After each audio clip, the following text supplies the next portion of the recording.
السلام علیکم ناظرین، آپ دیکھ رہے ہیں آج کی آواز اور میں ہوں سید اسجد۔ کیونکہ ناظرین آج صبح سے لے کر جو ہے ایک چیز سامنے آئی تھی کہ جو سرکولر کل جاری ہوا تھا اس میں جو ہے عبادت گاہوں کو لے کر، یعنی کسی بھی مذہب کے ہو عبادت گاہوں کو جو ہے کمپلیٹ بند کرنے کی بات ہوئی۔ اس میں جو ہے مائنورٹی لیڈرز اور ہمارے علماء اکرام جو ہے جدوجہد لگاتار صبح سے کر رہے تھے۔ تو اس وقت ہمارے ساتھ جامعہ مسجد سٹی مارکیٹ جامعہ مسجد امام و خطیب مقصود عمران صاحب موجود ہیں، تو ان سے کچھ تفصیلات ہم جاننا چاہیں گے۔ مولانا، سب سے پہلے تو میں آپ کی ہمت اور آپ کی جو کوششیں ہیں اسے جو مرحبا کہوں گا۔ نتائج چاہے کچھ بھی ہو، لیکن جو آپ کی جو کوششیں ہیں اسے سراہنا اور بہت زیادہ ضروری ہے۔ ہمارے ناظرین جاننا چاہیں گے کہ آپ نے حکومت سے ایک رعایت طلب کی تھی،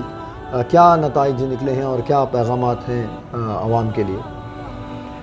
جب سے یہ سرکولر جاری ہوا تھا اس کے بعد سے مسلسل لوگوں کے فون آنا شروع ہوئے، جس کی وجہ سے میں حضرت امیر شریعت دامت برکاتہم سے اس سلسلے میں مشورہ فرمایا۔ پھر اس کے بعد شہر کے مختلف تنظیموں کے صدور اور مختلف تنظیموں کے ذمہ دار احباب سے اس سلسلے میں تبادلہ خیال کیا، اور ساتھ ہی ساتھ ہمارے اس شہر کے اور ہماری ریاست کے سیاسی قائدین سے بھی مشورہ طلب کیا۔ آخر کار یہ طے پایا کہ آج صبح دارالعلوم سبیل الرشاد میں ایک میٹنگ طلب کیا جائے، پھر اس سلسلے میں سارے تفصیلات معلوم کیے جائیں۔ بعد میں ہم کچھ ایک نتیجے پہ پہنچے۔ اللہ کا شکر ہوا کہ ساری تنظیموں کے ذمہ دار صبح 11:30 بجے دارالعلوم سبیل الرشاد پہنچے اور سارے امور پر تبادلے خیال کیے۔ آخر کار یہ طے پایا کہ ہم اشوک صاحب سے بھی بات کریں، اور ساتھ ہی ساتھ اس لیے کہ یہ سرکولر خاص طور پر ہمارے اس ریاست کے چیف سیکریٹری صاحب کی طرف سے جاری ہوا تھا، ان سے ملاقات کر کے ہم سارے حالات کو سامنے رکھیں۔ چونکہ آپ نے شاید سرکولر میں دیکھا ہوگا کہ یہاں صرف تمام مذہبی مقامات کو بند کر دینے کی بات لکھی گئی ہے اور پورا بازار کھلا رہے گا۔ تو حضرات علماء نے یہ سوچا کہ بھی بازار کھلا رکھا گیا ہو اور صرف مسجدیں اور مندریں اور چرچ بند ہوں، یہ مناسب نہیں معلوم ہوتا۔ اگر لاک ڈاؤن ہے تو ایسی صورت میں لوگ اپنی اپنی عبادتیں اپنے گھروں پہ ادا کر لیں گے۔ اگر لاک ڈاؤن نہیں ہے، جزوی لاک ڈاؤن ہے، تو ایسی صورت میں لاک ڈاؤن کے احکامات جاری کرنا مناسب معلوم نہیں ہوتا۔ اس لیے ہم اشوک صاحب سے بھی گفتگو کی اور چیف سیکریٹری سے بھی ملاقات کر کے ان کے سامنے سارے تفصیلات رکھے، تو انہوں نے مشورہ کر کے ایک فیصلہ لینے کا ہمارے سے ذکر کیا تھا۔ بعد میں انہوں نے کہا کہ اس لیے کہ آج کل شہر کے اندر بہت زیادہ مریض بڑھتے جا رہے ہیں،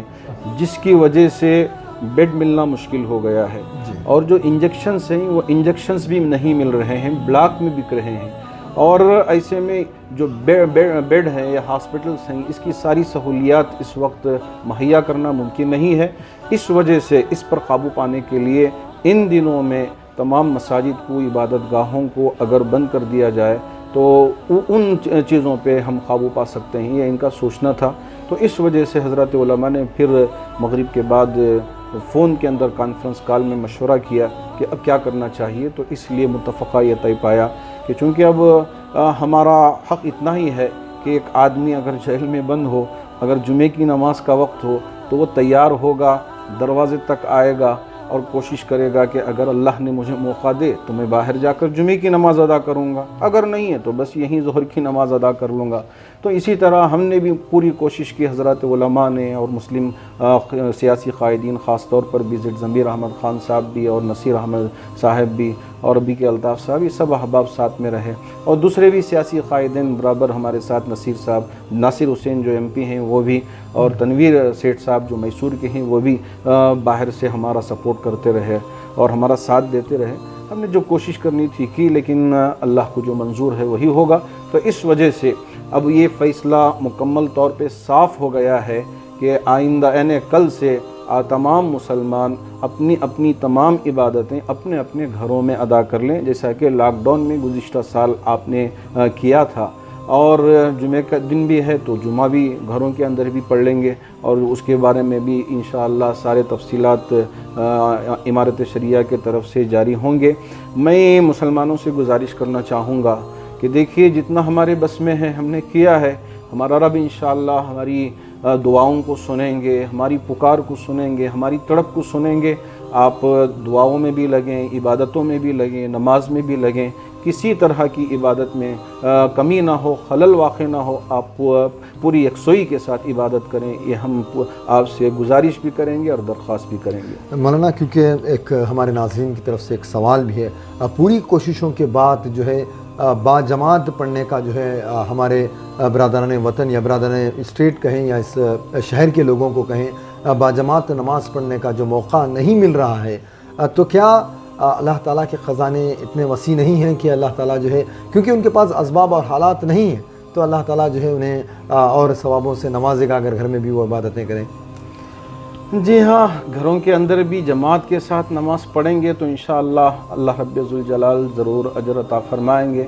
ہاں، مسجدوں میں پہنچ کر نماز پڑھنے میں جو لطف ہے، جو ثواب ہے، وہ بالکل الگ ہے، ہم اسے مانتے ہیں، اسی وجہ سے مسجد میں جا کر نماز پڑھنے میں بہت زیادہ ثواب ہے۔ میرے آقا صلی اللہ علیہ وسلم نے فرمایا تھا کہ وہ لوگ جو گھروں میں نماز پڑھ لیتے ہی مسجد کو چھوڑ کر، تو ان کے گھروں کو جلانے کا حکم تک دے دیا تھا۔ اگر وہ سہولت ہو تو وہ حکم ہے، اگر سہولت نہیں ہے، چونکہ ابھی یہاں احکامات جاری ہوئے ہیں، تو اس وجہ سے اگر گھروں میں بھی جماعت کے ساتھ نماز ادا کر لیتے ہیں تو اللہ رب ذوالجلال مکمل ثواب عطا فرمائیں گے۔ آپ اطمینان کے ساتھ اپنے گھروں میں پوری عبادت کریں، تلاوت بھی کریں، روزے بھی پابندی سے رکھیں اور تراویح کا بھی اہتمام کریں، اور رات میں اٹھ کر تہجد بھی پڑھیں، دعاؤں کا بھی اہتمام فرمائیں۔ جزاک اللہ خیر مولانا۔ تو ناظرین، کیونکہ تمام کوششوں کے بعد جو ہے جو نتائج سامنے آئے ہیں کہ اس وقت جو ہے شہر بنگلور ہو یا ریاست کرناٹک کا ہیں، کیونکہ سرکار کی طرف سے جو گائیڈ لائنز آئی ہیں اس کو جو ہے تبادلہ خیال کی جو ہے پوری ممکن کوشش کی گئی تھی، لیکن اللہ تعالیٰ کو جو منظور ہوتا ہے وہی ہوتا ہے، تو اس کے آگے جو ہے کچھ کر نہیں سکتے۔ تو بہرحال اس وقت جو ہے حالات یہ ہیں کہ